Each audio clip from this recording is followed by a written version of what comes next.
Hello guys! Welcome to my cooking vlog. For today's video, magluluto tayo ng ginisang ampalaya with ground pork. Okay, so let's begin. Hiwa-hiwain na natin ang ampalaya. At pagkatapos naman nating mahiwa-hiwa ang ampalaya, isunod naman nating hiwa-hiwain ang mga kamatis, sibuyas, at bawang.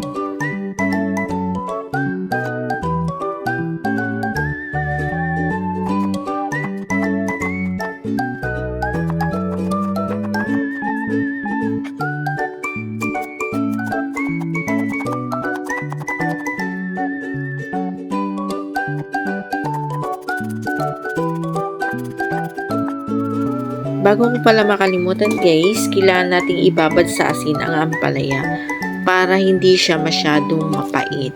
Meron naman po yung mga ibang nagluluto, hindi na po nila binababad sa asin yung ampalaya. Ayan po yung ating mga sangkap guys para sa ating lulutuing ginisang ampalaya with ground pork. So buksan na po natin ang ating lutuan at maglagay tayo ng kaunting cooking oil at painitin natin ito. And pag mainit na po siya, ilagay na po natin yung ground pork. At igisa-gisa lang po natin until mag-light brown po yung ground pork. At saka po natin ilagay yung sibuyas at bawang.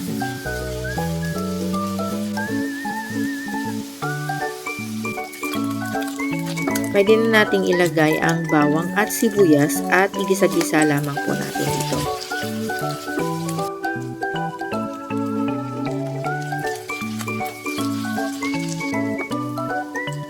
Ilagay na din natin ang kamatis. Mas maraming kamatis, mas masarap. Lutuin lang natin mabuti ang kamatis guys. Kaya pag nadurog na siya, pwede na tayong maglagay ng bagoong alamang.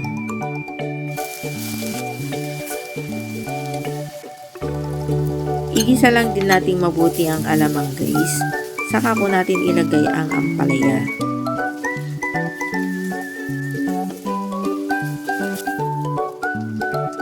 Ayan, pwede na nating ilagay ang ampalaya.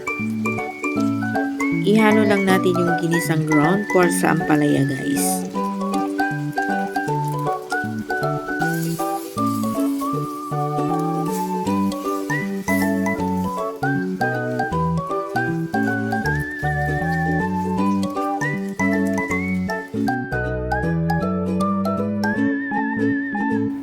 Ayan, so pwede na nating timplan ito ng asin at pwede din tayong maglagay ng magic sarap. Ayan guys, so luto na ang ating ampalaya. Pwede kayong maglagay ng egg kung gusto po ninyo.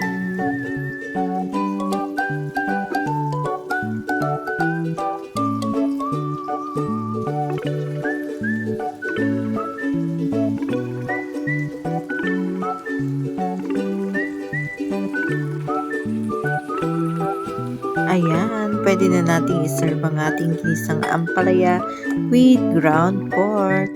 Ready to serve. Follow for more cooking tips, guys.